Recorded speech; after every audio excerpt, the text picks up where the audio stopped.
Hey, chiropractors, do you feel like you have plateaued or hit a ceiling in your practice?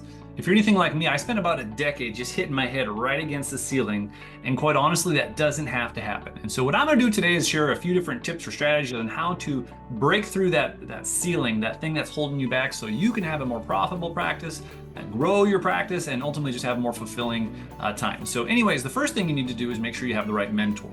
Too often as chiropractic, what happens is we'll hire a mentor and they'll get you to a point. But what'll happen is you hit that ceiling and you keep following what they're saying, you keep doing what they're saying, but what happens is you keep hitting this point. And they keep saying, well, just keep coming, hang on, just kind of, you can keep doing it. But there's a point when you look at the average of what everyone's doing in the coaching group, and if everyone's sticking around there, it might be time to look for a new mentor.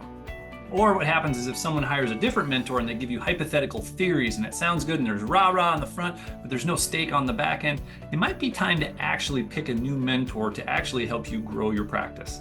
The next thing we have to look at is math. It might sound silly or simple, but sometimes simple things like raising your price.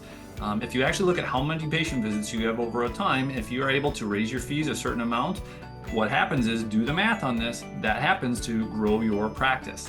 And so you might be thinking, what if patients say no? Well, there's a few different ways. You have to know what your value is. And not only that, look what inflation has done. It has gone up, up, up, up, but check the last time your prices have. So you got to do an honest assessment to see what has inflation done over the years, but where have your prices been?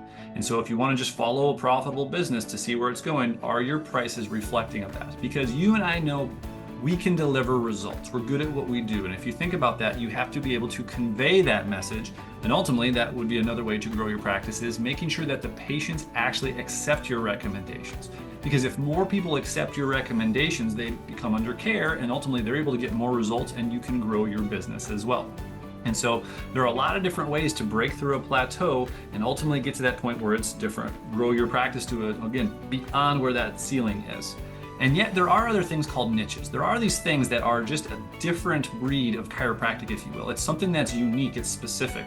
And that's how I grew my practice. I was sitting at the same point for about 10 years, hitting right about here. But when we dove into niches like peripheral neuropathy, knee, frozen shoulder, plantar, what happened is we actually grew about 800%.